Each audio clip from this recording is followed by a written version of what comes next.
Mantan Gubernur Jawa Timur, Khofifah Indar Parawansa telah mencatatkan pencapaian yang luar biasa.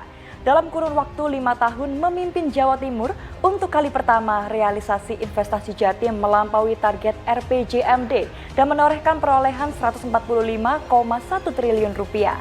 Lantas seperti apa inovasi dan juga sistem pelayanan yang dikembangkan oleh DPMP TSP? Berikut liputan sorot selengkapnya. Realisasi investasi di Jawa Timur semakin melejit pada tahun 2023. Bahkan berdasarkan rilis yang dikeluarkan Menteri Investasi, Kepala BKPM RI Bahlil Lahadalia pada 24 Januari 2024. Realisasi investasi PMA dan PMDN Jawa Timur di triwulan 4 2023 mencapai 45 triliun rupiah.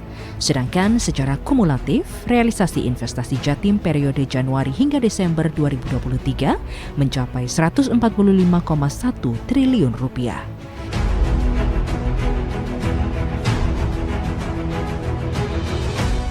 Gubernur Khofifah Indar Parawansa telah mencatatkan pencapaian luar biasa.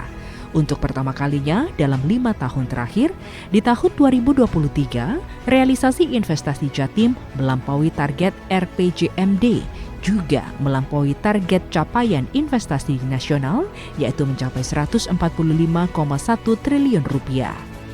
Nilai tersebut setara 129,6% dari target perubahan RKPD tahun 2023 sebesar 112 triliun rupiah. Atau setara 115,2%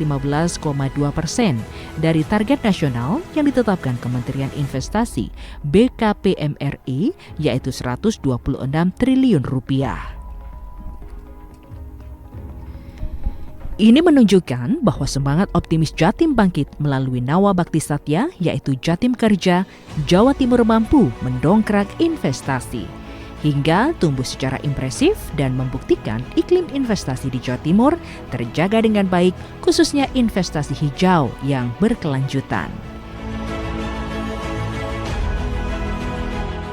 Pemerintah Provinsi Jawa Timur melalui Dinas Penanaman Modal telah memperkuat strategi penciptaan ekosistem investasi yang kondusif. Di antaranya dengan memberikan kepastian hukum, kemudahan berusaha melalui penetapan Peraturan Daerah Jawa Timur Nomor 5 Tahun 2023 tentang perubahan atas Peraturan Daerah Nomor 2 Tahun 2019 tentang penanaman modal. Tujuan disusunnya Perda Nomor 5 Tahun 2023 tentang perubahan atas Peraturan Daerah Nomor 2 Tahun 2019 tentang penanaman modal. 1. Peningkatan pertumbuhan ekonomi dan penguatan daya saing daerah. 2. Penciptaan lapangan kerja dan peningkatan kesejahteraan masyarakat serta mempercepat realisasi penanaman modal. 3. Penciptaan iklim usaha yang kondusif di Jawa Timur dengan peningkatan kualitas dan pemberian insentif fiskal. 4. Kemudahan pelayanan perizinan berusaha serta berbagai kemudahan berusaha lainnya kepada pelaku usaha.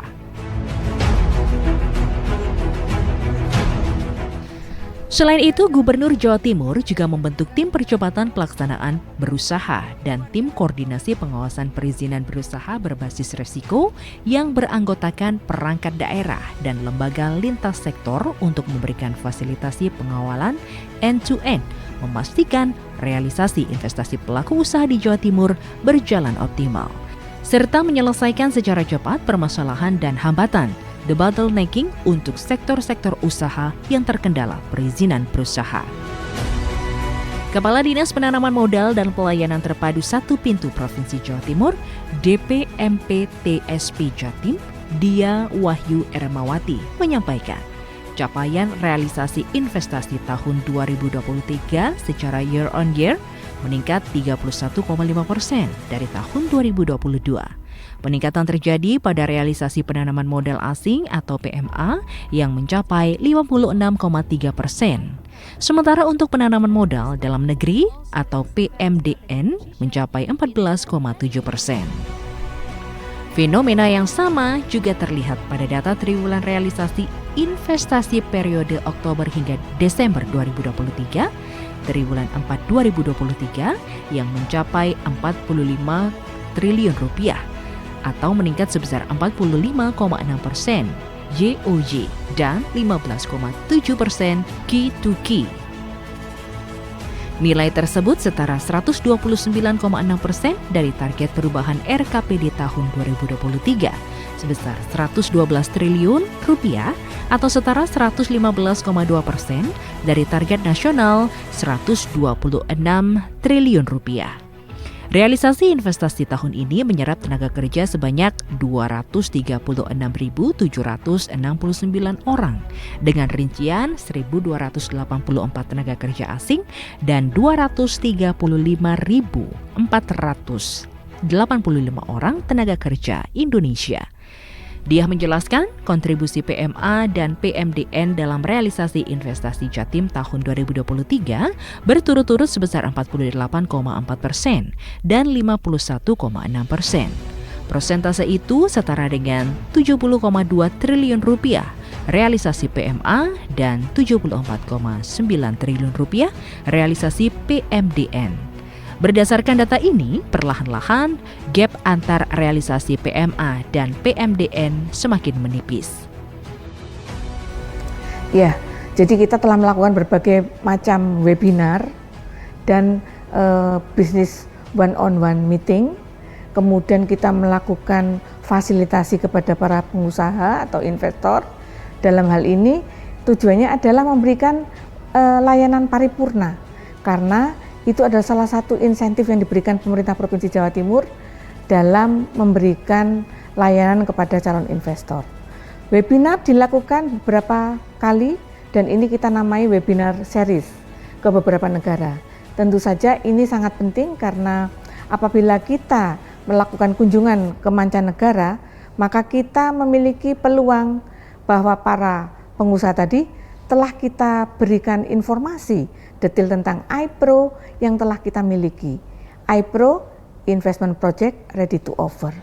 Dengan demikian pada saat kita bertemu pasca webinar beberapa waktu kemudian, kita akan mendapatkan calon-calon investor yang telah yakin memilih iPro yang pernah kita lakukan webinar. Nah, tentunya ini langkah yang cukup sigap oleh pemerintah Provinsi Jawa Timur karena di provinsi lain belum pernah ada yang melakukan seperti ini. Bahkan BKPM mengacungi jempol karena ini adalah salah satu cara menjemput bola calon-calon investor yang ada di luar negeri. Tidak hanya itu saja, pada saat kita bertemu, maka kita akan melakukan one-on-one business meeting, di mana para calon investor yang ketemu tadi sudah kita punya list yang tertarik saat kita webinar. Dengan demikian kita sudah masuk kepada para calon investor yang memang benar-benar berminat terhadap beberapa iPro, sehingga kita mudah menjelaskan dan memberikan peluang kepada project owner yang ada di Jawa Timur untuk juga datang berkunjung ke mancanegara. Dan saat berkunjung mereka menjelaskan dengan detail dan bahkan melakukan perjanjian atau minat berkunjung ke lokasi iPro yang dituju. Dari adanya inovasi dan terobosan tersebut, Dinas Penanaman Modal dan Pelayanan Terpadu Satu Pintu selama kurun waktu 5 tahun mendapat apresiasi dan penghargaan. Di antaranya, 1. Penghargaan Predikat Penilaian Kepatuhan Penyelenggaraan Pelayanan Publik 2023 dengan kategori kualitas tertinggi zona hijau dari Ketua Ombudsman RI. 2. Penghargaan Kementerian PAN-RB untuk Indeks Pelayanan Publik Pelayanan Prima. 3. Realisasi investasi di Jawa Timur yang mengalami peningkatan dalam kurun waktu 5 tahun. 4. Penghargaan dari Ombudsman RI atas predikat kualitas tinggi kepatuhan standar pelayanan publik tahun 2022 dengan opini pengawasan penyelenggaraan pelayanan publik.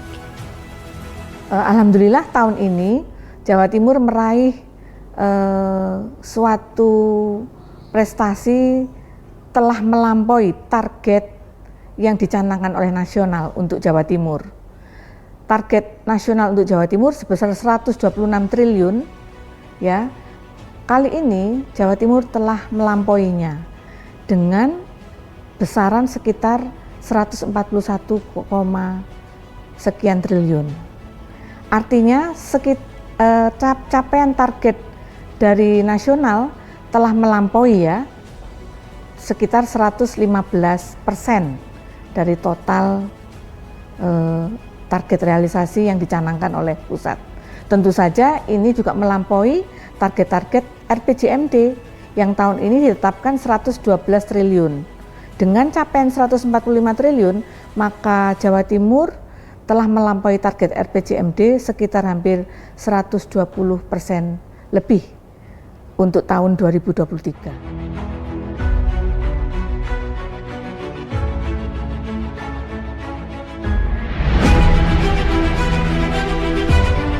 Dia menambahkan peluang berinvestasi di Jawa Timur terbukti terbuka baik bagi luar negeri maupun dalam negeri yang dapat memperluas keterbukaan lapangan kerja. Hal ini selaras dengan marwah Jatim Kerja memperluas lapangan pekerjaan dan membangun keunggulan ekonomi di Jawa Timur. Realisasi investasi tahun ini menyerap tenaga kerja sebanyak 236.769 orang. 1.284 tenaga kerja asing dan 235.485 orang tenaga kerja Indonesia. Dia menekankan bahwa lonjakan realisasi investasi tahun ini tidak lepas dari tingginya realisasi proyek hilirisasi yang tercatat 52,1 triliun rupiah atau setara 35,9% dari realisasi investasi tahun 2023. Proyek hilirisasi tidak hanya smelter tembaga, namun juga termasuk proyek industri kayu dan turunannya, industri kimia farmasi dan turunannya, serta perkebunan, kelautan, perikanan, dan kehutanan, beserta industri pengolahannya. Realisasi investasi ini, lanjut dia, juga didorong dari hilirisasi di berbagai bidang usaha. Di antaranya hilirisasi batubara dengan PMA mencapai 2.612 juta US dollar dan PMDN mencapai 3.206,5 miliar rupiah.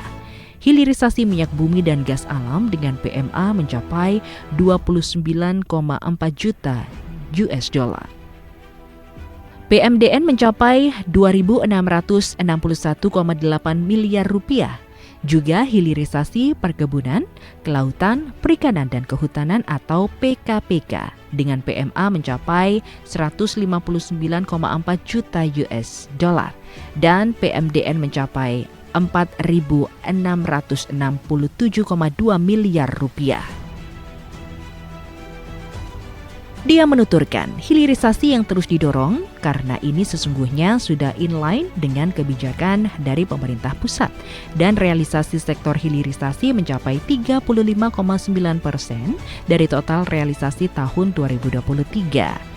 Dia menekankan fokus utama adalah tetap menjaga dan mengingatkan iklim investasi, khususnya investasi hijau yang berkelanjutan.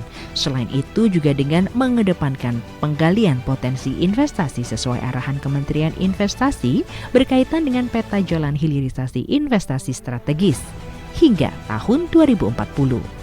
Nah, kalau kita melihat dari infrastruktur, maka kelebihan Jawa Timur menjadi suatu hal yang cukup membanggakan karena selain menjadi center of gravity di wilayah Indonesia bagian timur, tapi nanti kemudian ke depan Jawa Timur juga menjadi center of gravity bagi Indonesia bagian tengah dengan adanya ibu kota nasional yang akan dibangun di Kalimantan Timur. Oleh karena itu, Jawa Timur memiliki peluang-peluang yang cukup besar bagi para calon investor yang akan mendirikan investasi di Jawa Timur. Tidak hanya itu saja. Kalau kita melihat kepentingan dari pembangunan di Indonesia, Jawa Timur menjadi pusat pembangunan agribisnis, agriculture, dan sebagainya, termasuk adalah wilayah yang memiliki kekuatan untuk hilirisasi. Industri hilirisasi memang cukup besar, mengingat industri manufacture hampir 35% ada di Jawa Timur. Dari keseluruhan total di Indonesia, 35% industri manufacture ada di Jawa Timur.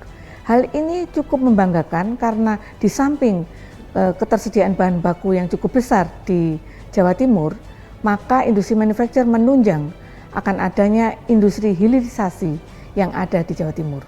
Perlu diketahui bahwa industri hilirisasi tidak hanya di pertambangan seperti yang sekarang dikenal, seperti yang kita lihat ada Freeport yang ada di Gresik, ini adalah hilirisasi di wilayah pertambangan. Cukup membanggakan memang karena mendongkrak nilai investasi di Jawa Timur. Ke depan Jawa Timur juga ingin mengembangkan hilirisasi industri bidang pertanian, perkebunan, kehutanan, dan perikanan kelautan. Nah, untuk itu kontribusi sektor pertanian Jawa Timur pada nasional tahun ini sebagai Jawa Timur lumbung pangan nasional telah mencapai sekitar 12,49% dari total kontribusi sektor pertanian di Jawa Timur.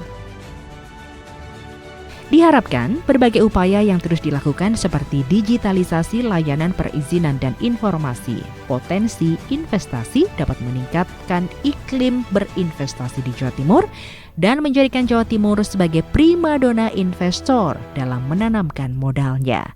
Sekaligus dapat menciptakan multiplier effect terhadap pertumbuhan ekonomi, kesejahteraan, serta keterbukaan lapangan kerja di Jawa Timur. Oleh karena itu, melibatkan UMKM dalam implementasi berbagai proyek ini sangat dibutuhkan.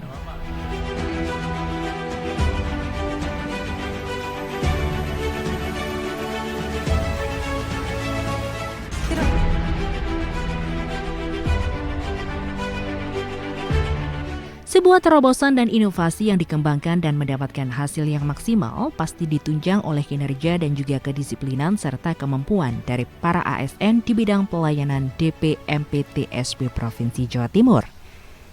Ahmad Irham Fauzi, analis kebijakan ahli muda DPMPTSP Provinsi Jatim mengatakan, pihaknya bersama dengan tim di bidang pelayanan selalu proaktif ketika ada pemohon yang mengalami kesulitan dalam melakukan permohonan via aplikasi. Sebab saat ini seluruh pengurusan dokumen dilakukan secara online, namun pihaknya tidak menampik jika seringkali ada kendala yang dialami oleh pemohon ketika mengurus melalui aplikasi. Salah satu tantangan kita itu kan lack of knowledge ya, sehingga mungkin masyarakat kurang memahami tata aturannya, persyaratannya, lebih detail syarat, misalkan syarat mengurus izin pengusahaan air tanah SIPA misalkan, itu syaratnya apa saja sih? Ketika tidak cukup merasa belum cukup memahami apa yang kita jelaskan di aplikasi JOS misalkan, mereka bisa datang ke sini, kita pandu, kita punya tim teknis di sini yang mereka merupakan petugas dari OPD teknis, misalkan contohnya SIPA, maka kita punya tim teknis dari Dinas SDM yang itu kemudian bisa membantu pelaku usaha memahami secara detail apa saja persyaratannya. Ketika ada kekurang lengkapan persyaratan, kita semua sudah kita jelaskan di aplikasi sebetulnya, tapi boleh jadi masyarakat ingin mendapatkan penjelasan lebih detail, maka kita terima di sini, kita fasilitasi sampai dengan perizinannya tuntas begitu. Kita juga menyediakan menu konsultasi dan pengaduan itu secara online di helpdesk, sehingga masyarakat pelaku usaha itu bisa menyampaikan pengaduannya atau konsultasinya secara online dan terekam. Dengan berbagai kendala yang variatif terjadi, maka Ahmad Irham Fauzi melakukan langkah jemput bola dalam rangka peningkatan jumlah pemohon pengurusan dokumen usaha, terutama untuk kategori mikro dan usaha kecil. 2-3 tahun terakhir kita aktif melakukan layanan jemput bola, begitu ya. Terutama kita ingin menyapa para pelaku usaha yang resikonya rendah dan skala usahanya UMK, mikro kecil. Saudara-saudara kita ini lagi-lagi mungkin karena awareness-nya belum sampai ya, bahwa perizinan itu penting dan mudah. Nah, maka kita ingin menjemput kepada mereka, ayo kita urus izinnya, ini penting dan mudah loh, agar jenengan yakin betul ini mudah, kami temani yuk. Jadi kita ajak tim dari sini 10 orang, kita keliling kota, kita keliling kabupaten, kita keliling balai RW bahkan bulan kemarin untuk menemani para pelaku UMK agar bisa mendapatkan NIB secara gratis dan on the spot. Waktu itu juga langsung terbit dan mereka kemudian menyadari, oh iya ternyata mudah ya. Dan dengan itu kita berharap dengan pegang NIB, para pelaku usaha ini bisa menjalankan usaha dengan lebih baik ke depannya. Jadi mereka tahu kapan saya menyampaikan aduan, kapan aduan saya direspon, mereka tahu. Itu merupakan ikhtiar kami untuk memastikan tidak ada masyarakat yang tertinggal dalam pelayanan kita, sehingga menunjukkan komitmen kita sebagaimana arahan Ibu Gubernur, layanan kita harus cetar begitu ya. Semua yang telah dilakukan ini tidak lain dalam rangka peningkatan investasi yang masuk ke Jawa Timur, baik domestik maupun mancanegara. Sebab dengan bertumbuhnya investasi dan geliat usaha di Jawa Timur menjadi tolak ukur kebangkitan ekonomi dari semua sektor usaha. Sementara itu, Zaida, pemohon perusahaan farmasi yang mendatangi kantor DPMPTSP Provinsi Jatim mengaku, dirinya melakukan konsultasi atas permasalahan yang dialami ketika mengakses via online.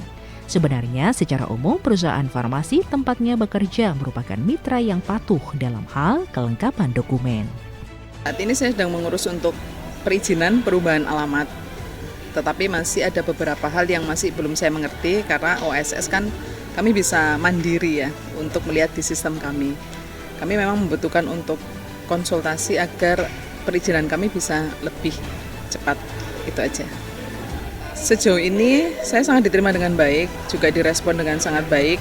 Apa yang tidak saya mengerti juga diberikan penjelasan yang cukup lugas sehingga kami secara mandiri bisa melanjutkan perizinan kami.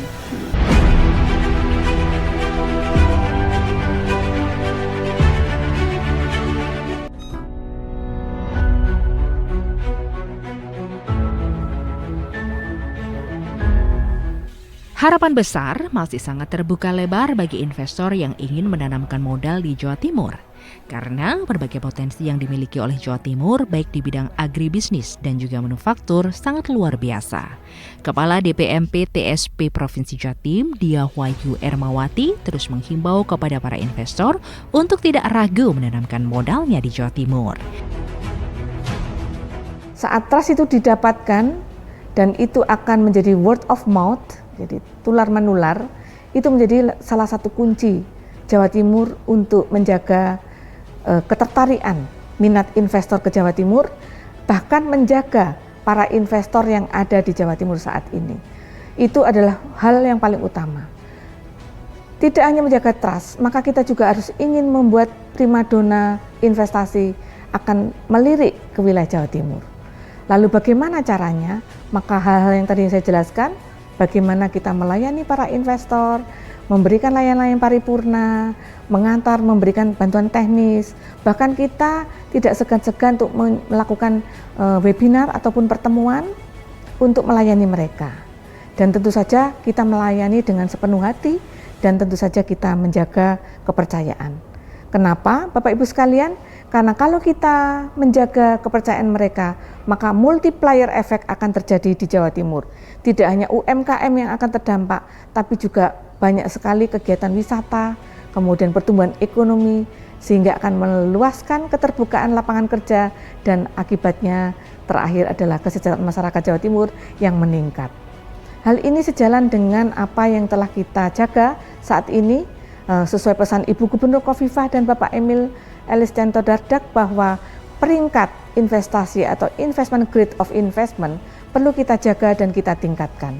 Oleh karena itu, mari kita seluruh rekan-rekan sobat investasi yang menangani investasi, mari kita jaga, kita buat investasi menarik sesuai dengan apa yang telah kita miliki. Tentu saja green investment dan blue investment juga menjadi agenda ke depan Jawa Timur. Oleh karena itu, di Perda nomor 5 tahun 2023 penanam modal, juga kita akan menjaga kelestarian lingkungan sebagaimana dengan tujuan SDGs, Sustainable Development Goals. Berbagai capaian yang luar biasa ini dari DPMPTSP harus terus dijaga dan ditingkatkan agar keberlangsungan investasi di Jatim semakin bertumbuh dan Jawa Timur bisa menjadi penopang nilai investasi secara nasional. Segala upaya dan juga inovasi yang dilakukan oleh DPMPTSP Provinsi Jawa Timur demi tumbuh kembangnya investasi yang terjadi di Jatim dan diharapkan ke depan semakin banyak investor yang tertarik untuk menanamkan modal di Jawa Timur. Usai sudah sorot episode kali ini, saya Stefani Imelda mewakili kru yang bertugas mohon pamit undur diri. Sampai jumpa di sorot episode mendatang. Sorot mengungkap fakta di balik peristiwa.